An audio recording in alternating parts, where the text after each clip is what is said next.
Smart 9 to 5 workers never tell anyone when they hit these 3 savings milestones, and there is a very good, dangerous reason why. Have you ever excitedly told a friend or a family member that you finally hit a big financial goal? Maybe you finally stacked your first $10,000 or cleared a $50,000 baseline. Did you notice a strange, subtle shift in how they treated you afterward? Did you start facing awkward questions, hidden jealousy, or sudden, uninvited pressure to help them out with their bills? If you are climbing the corporate ladder and trying to buy back your freedom, the worst thing you can do is flaunt your progress. Today, we are stripping away the fake flex culture and breaking down the 3 dangerous milestones you must keep completely quiet about. We're looking at the raw psychology of why sharing your wins actively hurts your progress, the exact opportunity cost of helping people too early, and the bulletproof communication system smart 9 to 5 workers use to protect their cash and their peace. If you're building wealth while working a normal job in 2026, this will be one of the most important videos you watch this year. Hit that like button, subscribe to 9 to 5 Chimp, and let's look at the data. Here is a reality check that has nothing to do with compound interest. The moment you share a major financial win, you aren't just changing your banking data, you are changing your social architecture. Imagine the scene. You've been grinding for 18 months. You skipped vacations, packed your lunch every day, ignored lifestyle creep, and maxed out your index funds. You finally cross a milestone you're proud of. You sit down at dinner with your closest friends or family, and you casually mention the number. You expect them to be happy for you. Instead, a heavy, freezing silence drops over the table. Why does this happen? It's a psychological phenomenon known as crab mentality or tall poppy syndrome. When you share your financial success with people who are still trapped in the paycheck-to-paycheck loop, your win doesn't inspire them. It holds up a brutal mirror to their own lack of progress. Suddenly, you aren't just their peer anymore. You're the person moving ahead. That discomfort instantly mutates into subtle resentment. Within weeks, the dynamic changes. You become the default person expected to cover the group bar tab. You start getting casual requests for small loans that everyone knows will never be paid back. If you don't learn to build a psychological wall around your net worth, your social circle will quietly bleed your capital until you are dragged right back down into the bucket with them. Let's break down the 3 exact operational thresholds where your wealth becomes an active target. You need to identify these before you cross them. This is the "I'm finally getting my head above water" phase. The internal shift. For the first time in your working life, you have a real emergency shield. You aren't one car breakdown away from total financial ruin. You feel a sudden surge of confidence. The external danger. Because you feel excited, you're highly vulnerable to slipping up and bragging. Do not do it. $10,000 is the exact amount that triggers casual envy. It's not enough money to change your life, but it is the exact amount that makes you look like a walking ATM to a friend facing a $500 emergency. If they know you have 10 grand sitting idle and you say no to their request, you are instantly labeled the villain. This is the "I have real career options" phase. The internal shift, $50,000 in liquid capital, gives you a massive psychological cushion.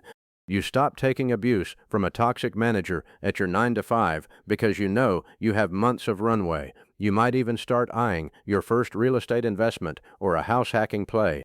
The external danger. At this tier, people start noticing a change in your behavior even if you don't tell them. You look less stressed. If you confirm you have this much cash stacked, your family and friends stop seeing you as a peer and start viewing you as rich. This is when the high-pressure requests start matching your balance. People will ask you to invest in their unvetted business ideas or expect you to bankroll family events. This is the "I am actually winning the game" phase. The internal shift. Crossing 6 figures in pure savings or low-cost index funds means your money is now making money while you sleep. The compounding engine is officially online. The external danger. Sharing this milestone is an absolute relationship destroyer. To the average 9 to 5 worker, $100,000 feels like an unattainable fortune. If you reveal this number, you cross an invisible line where you are no longer considered one of us. You are now viewed as an outsider who got lucky or is hoarding wealth. The social cost at this level is isolation. Let's look at the cold math of why breaking your silence actively destroys your net worth. Let's say you cross milestone 2 and hit $50,000. You tell your social circle. Over the next 2 years, because of family pressure and friendly obligations, you end up handing out 3 loans to bail people out of basic lifestyle emergencies. Loan 1, $2,500 for a cousin's car repair. Loan 2, $1,500 to help a friend catch up on rent. Loan 3, $3,000 to cover a family vacation deficit. That is a total of $7,000 drained from your wealth engine. You think you're just being a good person, but let's look at the actual opportunity cost of that capital over a standard 9-to-5 corporate career timeline.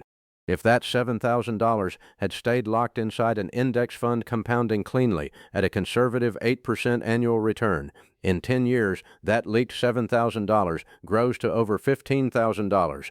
In 20 years, it turns into $32,000.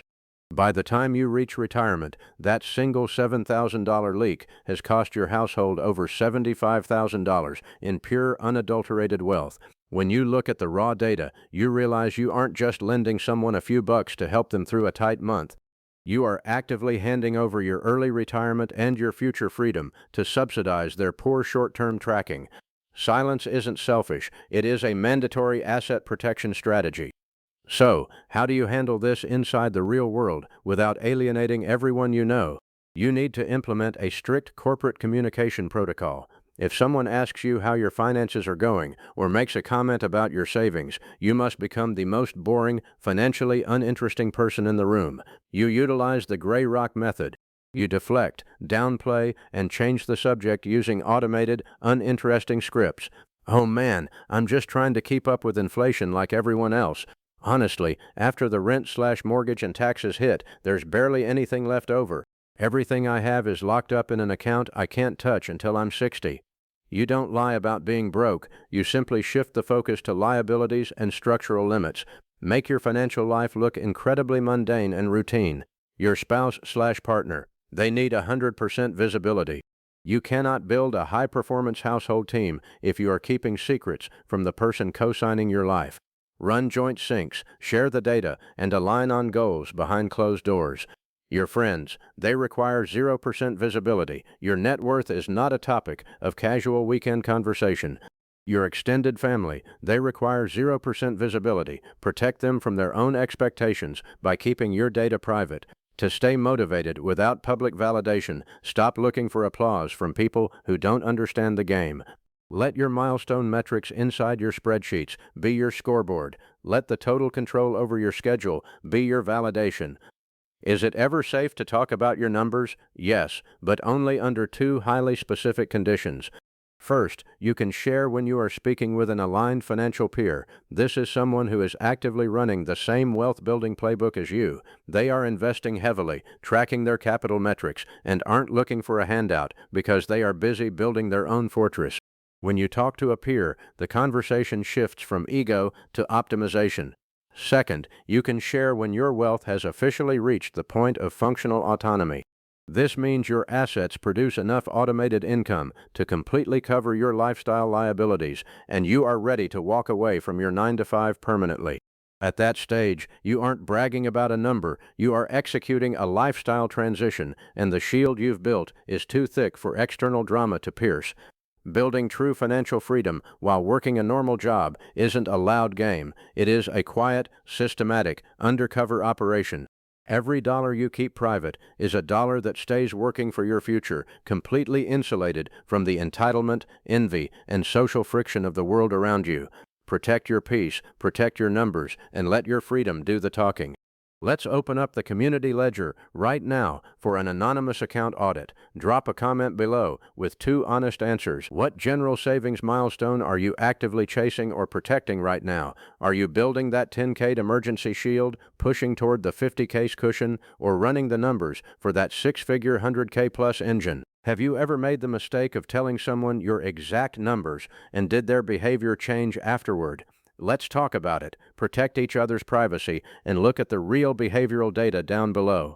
Once you've dropped your comment, hit that like button, subscribe to 9-to-5 Chimp, and click on the next video on your screen to keep building your financial engine in complete silence. Stay disciplined, stay consistent, and I will see you in the next one.